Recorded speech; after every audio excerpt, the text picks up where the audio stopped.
ഇത് ഒരു യാത്രയാണ്. ഇന്നലെയുടെ ആകാശത്ത് നമ്മെ മോഹിപ്പിക്കുകയും അത്ഭുതപ്പെടുത്തുകയും ഒക്കെ ചെയ്ത പ്രതിഭാധനരുടെ ജീവിതത്തിലേക്ക് ഒരു യാത്ര. അവരുടെ ഓർമ്മകളിലൂടെ, കാലടികൾ പതിഞ്ഞ മണ്ണിലൂടെ, അടയാളങ്ങളിലൂടെ, ഇന്നലെയുടെ താരങ്ങളിലേക്ക്. കേരളം വിട്ട് അമേരിക്കയിൽ ഒരു മറുനാടൻ മലയാളിയായി ജീവിക്കുകയാണ് ഇന്നലത്തെ ഈ സൂപ്പർ നായിക. ഒരുപാട് കാലങ്ങൾക്കിപ്പുറം ഓർമ്മകൾ മേയുന്ന തിരുമുറ്റത്തെത്തിയ സന്തോഷത്തിലാണ് ഇന്നലത്തെ ഈ താരം. ഞങ്ങളുടെ വല്യമ്മയ്ക്ക് വളരെ ഡാൻസ് വളരെ ഇഷ്ടം ഉള്ള ഒരാളായിരുന്നു. വല്യമ്മയുടെ ഇൻട്രസ്റ്റ് കൊണ്ടാണ് ഡാൻസ് പഠിക്കാൻ ഇടയായത്. പിന്നെ ഇവർ ലളിതപത്നി രാഗിണി സ്റ്റേജിൽ ഡാൻസ് ചെയ്യുന്നതും ഇതെല്ലാം കണ്ടതിന് ശേഷം അതുപോലെ ഡാൻസ് ചെയ്യണമെന്നും സിനിമയിൽ അഭിനയിക്കണം എന്നുള്ള ഒരാഗ്രഹം, അങ്ങനെയാണ് ഫിലിം ഇൻഡസ്ട്രിയിൽ കയറണം എന്നുള്ളൊരാഗ്രഹം ഉണ്ടായിരുന്നത്. കുട്ടിക്കാലത്ത് അംബിക കാലിൽ ചിലങ്ക കെട്ടുന്നതും നൃത്തം പഠിച്ചു തുടങ്ങുന്നതും സിനിമയിലെത്തണമെന്ന അതിമോഹത്തോടെയായിരുന്നില്ല. ഇന്ത്യൻ സിനിമ ആരാധിച്ച താരസുന്ദരിമാരായിരുന്നു ലളിത പത്മിനി രാഗിണിമാർ. ചലച്ചിത്ര ആകാശത്തെ മിന്നുന്ന നക്ഷത്രങ്ങളായ തിരുവിതാംകൂർ സഹോദരിമാർ എന്ന സൂപ്പർ നക്ഷത്രങ്ങളായിരുന്നു അന്നവർ.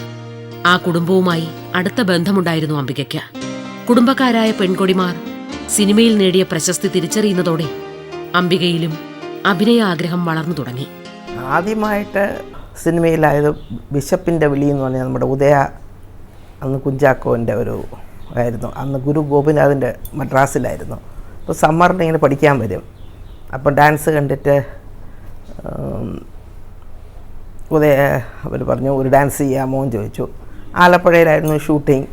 അപ്പം ട്രിവാൻഡ്രത്തുനിന്ന് പോയി 2 ദിവസം. അന്ന് പാട്ടൊന്നുമില്ല, വെറുതെ ഒരു ഡാൻസ് എടുത്തിട്ട് പിന്നെ ഒരു പാട്ട് ഇടുകയായിരുന്നു. അപ്പം അങ്ങനെയായിരുന്നു ആദ്യം ഒരു ഫിലിം ചെയ്തത്. JD തോട്ടാൻ എന്നുള്ള ഡയറക്ടർ. എല്ലാവരും പുതുമുഖങ്ങളായിരുന്നു. നവാസ് പ്രേം നസീറിൻ്റെ ബ്രദറായിരുന്നു ഹീറോ. ഒരു ഐ തിങ്ക് വയലാർ എല്ലാവരുടെയും പുതിയ പടമാണെന്നാണ് എൻ്റെ. അപ്പം അങ്ങനെയാണ് ഫസ്റ്റ് ഫിലിം ഇൻഡസ്ട്രിയിൽ ഒരു ഹീറോയിൻ എന്നുള്ള റോളിൽ കയറിയത്. ഞാൻ കൂടുതലും ശോകപാത്രങ്ങളായിരുന്നു അഭിനയിച്ചുകൊണ്ടിരുന്നത്. നസീർ കൂടുതലും ഒരു റൊമാൻറ്റിക് അങ്ങനത്തെ ടൈപ്പ് ഓഫ് ക്യാരക്ടേഴ്സാണ് ചെയ്തുകൊണ്ടിരുന്നത്. അപ്പോൾ എൻ്റെ ക്യാരക്ടർ പകുതി സമയത്തും ഒരു സീരിയസ് റോൾസ് ആയിരുന്നു. അപ്പം കൂടുതലും സത്യനായിരുന്നു അങ്ങനത്തെ സീരിയസ് റോൾസ് ആക്ട് ചെയ്തുകൊണ്ടിരുന്നത്. അപ്പോൾ അങ്ങനെ കോമ്പിനേഷൻസ് വന്നു. പിന്നെ ഞങ്ങൾ ഒന്നിച്ച് ആക്ട് ചെയ്തുകൊണ്ടിരുന്ന കുറേ പടങ്ങളെല്ലാം സക്സസ്ഫുള്ളായി. അന്ന് ഹീറോസ് വലുതായിട്ടില്ല, 2-3 പേരേ ഉള്ളൂ. പിന്നെ കഥ കൂടുതലും ഡ്രാമയിൽ ഹിറ്റായ പടങ്ങളെ സിനിമ എടുക്കുക, അല്ലെങ്കിൽ ലൈറ്റർ കോമഡി എന്ന് പറഞ്ഞ ഒരു സബ്ജക്റ്റും എടുത്തിട്ടില്ല. ഉണ്ടെങ്കിലും ഒരു സൈഡ് ട്രാക്കായിട്ടൊരു കോമഡി പോകുന്നല്ലാതെ മെയിൻ തീം കോമഡികളില്ലായിരുന്നു. പരസ്പരം ഒരു ഹെൽപ്പ്, അത് നോട്ട് ഫ്രം സത്യൻ, നസീർ അല്ലാതെ ക്യാരക്ടേഴ്സ് ആക്ട് ചെയ്യുന്ന എല്ലാ ആർട്ടിസ്റ്റുകളും നമ്മളിപ്പം ചിലപ്പം അപ് ടു ദ പാർ വന്നില്ലെങ്കിൽ പറയും. അതുപോലെ തന്നെ നമ്മളും ചേട്ടാ ഇതിൽ കുറച്ചുകൂടെ ഇങ്ങനെ ചെയ്യാമോ എന്ന് നമ്മൾ സജഷൻ ബിറ്റ്വീൻ ആർട്ടിസ്റ്റ് അത് നല്ല അണ്ടർസ്റ്റാൻഡിങ് ഉണ്ടായിരുന്നു. അന്നെല്ലാം സിനിമ കൂടുതലും സ്റ്റേജ് ഡ്രാമ അതായിരുന്നു. അപ്പം ഡാൻസ് ഒരു ബാക്ക്ഗ്രൗണ്ട് ഉള്ളതുകൊണ്ട് നമുക്കതിനെ കൂടുതലും ഒരു ക്യാരക്ടർ പറഞ്ഞു കഴിഞ്ഞാൽ അതിനെ ഒരു ഐഡിയ നമുക്ക് അതിനെ പ്രസൻറ്റ് ചെയ്യാനുള്ളൊരു ഐഡിയ നമുക്ക് കിട്ടും. അല്ലാതെ എനിക്ക് ഡ്രാമ ബാക്ക്ഗ്രൗണ്ട് ഇല്ല.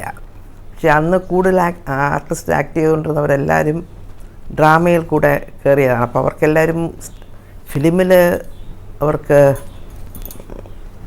എക്സ്പീരിയൻസ് ഇല്ലെങ്കിലും ഡ്രാമ അന്ന് വളരെ ഒരു വലിയ ഇതായിരുന്നു. അപ്പോൾ അതിൽ നിന്ന് വന്ന ആർട്ടിസ്റ്റുകളുള്ളതുകൊണ്ട് നമ്മളെ അവരെല്ലാവരും ഹെൽപ്പും ചെയ്യുമായിരുന്നു. നമ്മൾ ഇന്നൊരു റോളിലാണെങ്കിൽ ശരി ഇവിടെ കുറച്ചുകൂടെ എംഫസൈസ് ചെയ്യണം എന്ന് പറഞ്ഞ് അന്ന് എല്ലാ ആർട്ടിസ്റ്റും പരസ്പരം ഹെൽപ്പ് ചെയ്യുന്ന ഒരു സിറ്റുവേഷൻ ആയിരുന്നു.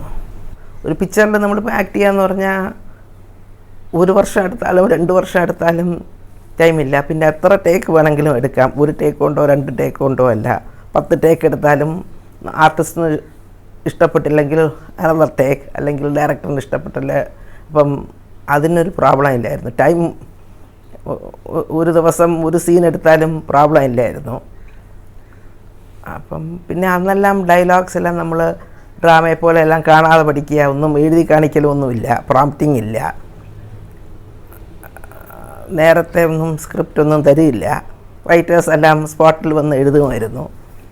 അപ്പം അന്ന് ഡയലോഗ്സ് എല്ലാം നമ്മൾ കാണാതെ പഠിക്കുക, നമ്മൾ തന്നെ സംസാരിക്കുക. പിന്നെ അന്ന് ഡയറക്ടറായിരുന്നു മെയിൻ ഇൻചാർജ്. ഡയറക്ടറിൻ്റെ എങ്ങനെയാണ് ഈ സീൻ ഇങ്ങനെ ഇരിക്കണം എന്ന് പറഞ്ഞാൽ അതിനെ ഫോളോ ചെയ്ത് ഹീറോ ആയാലും ഹീറോയിനായാലും പിന്നെ നമ്മൾ പറയാം ഈ നമ്മൾ ഇങ്ങനെ ചെയ്യട്ടെ, അല്ലെങ്കിൽ നടന്നു വരുന്നതിന് ഇങ്ങനെ വരട്ടെ, അതല്ലാതെ അതിന് കൂടുതൽ ആരും ഒന്നും പറയാറുമില്ല, ചോദിക്കാറുമില്ലായിരുന്നു. ഷൂട്ടിങ് ഉണ്ടെങ്കിൽ പതിയും സെറ്റാണ്.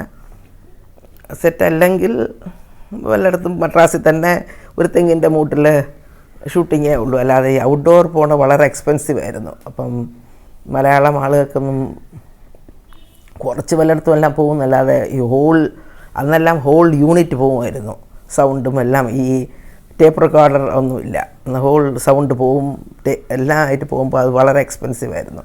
സജഷനും ഇല്ല, അധികം പടങ്ങളും അങ്ങനെ എടുത്തിട്ടില്ല. അപ്പോൾ അധികം കൂടുതൽ എന്നെ അവർ ആ റോൾ ലൈറ്ററായിട്ടുള്ള റോൾ കിട്ടിയാൽ ആഗ്രഹമുണ്ടെന്ന് പറഞ്ഞിട്ടുണ്ട്. പക്ഷെ ആരും അങ്ങനെ ലൈറ്റർ റോൾ തന്നിട്ടില്ല. അപ്പോൾ പറഞ്ഞില്ലല്ല, നിങ്ങൾ സീരിയസ് ആയിട്ട് ആക്ട് ചെയ്യുന്ന ആർട്ടിസ്റ്റാണ്, അപ്പോൾ അതുകൊണ്ട്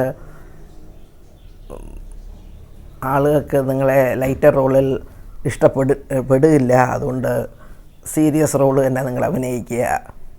അന്ന് വലിയ ചോയ്സ് ഒന്നുമില്ല. നമ്മൾ തന്നെ ഈവൻ ഹീറോസായിട്ടുള്ളവർക്കും പ്രൊഡ്യൂസർ ഈ കഥാപാത്രത്തിന് സത്യം നന്നായിരിക്കും, അല്ലെങ്കിൽ ഈ കഥാപാത്രത്തിന് നസീർ, അല്ലെങ്കിൽ പിന്നെ മധു വന്നു, അവർ ഡിസൈഡ് ചെയ്തിട്ട് കൊണ്ടുപോകണം. അല്ലാതെ ഹീറോസ് പറയാം എനിക്ക് ഈ റോൾ വേണം എന്ന് പറഞ്ഞാൽ അങ്ങനത്തെ ഇതില്ല.